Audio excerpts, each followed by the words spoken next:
અંકલેશ્વરના એક ગામમાં માત્ર 10 મહિનાની બાળકી સાથે શારીરિક અડપલાનો ચકચારી બનાવ સામે આવ્યો છે.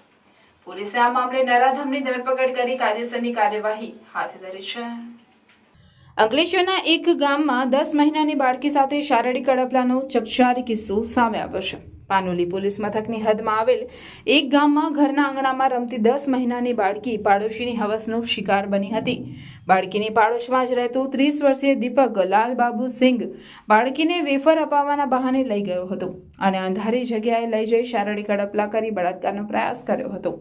બાળકીને ગુપ્તાંગના ભાગે ગંભીર ઇજાઓ પહોંચી હતી, જેના પગલે લોહીલુહાણ હાલતમાં બાળકીને સારવાર માટે ભરૂચ સિવિલ હોસ્પિટલ ખસેડવામાં આવી હતી.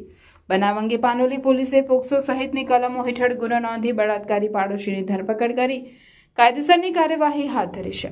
માત્ર 10 જ મહિનાની બાળકી સાથે શારીરિક અડપલાની ઘટના બનતા સમગ્ર પંથકમાં ચકચાર મચી જવા પામી છે.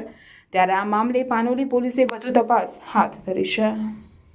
ગઈકાલ 22/9/2024ના રોજ પાનોલી પોલીસ સ્ટેશનને હોસ્પિટલ તરફથી વર્ધી આવતા ભરૂચ સિવિલમાંથી વર્ધી આવતા પોલીસને માહિતી મળેલ કે પાનોલી પોલીસ સ્ટેશનમાં ખરોડ ગામમાં રહેતા એક બાળકી પર એક દુષ્કર્મનો બનાવ બનેલ છે.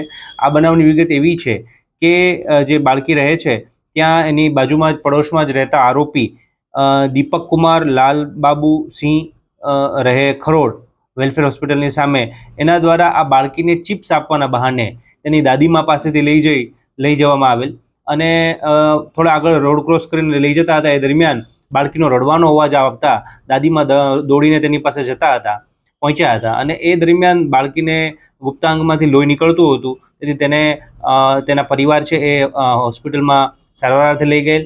આ દરમિયાન પોલીસે ને પણ ફરિયાદ મળતા પોલીસે પણ આ બાબતે તપાસ શરૂ કરેલ, જે અન્વયે આગળ જતા ગુનાની હકીકત બહાર આવતા BNS કલમ 65(2) તથા પોક્સોની કલમ 4-6-12 મુજબનો ગુનો દાખલ કરવામાં આવેલ છે.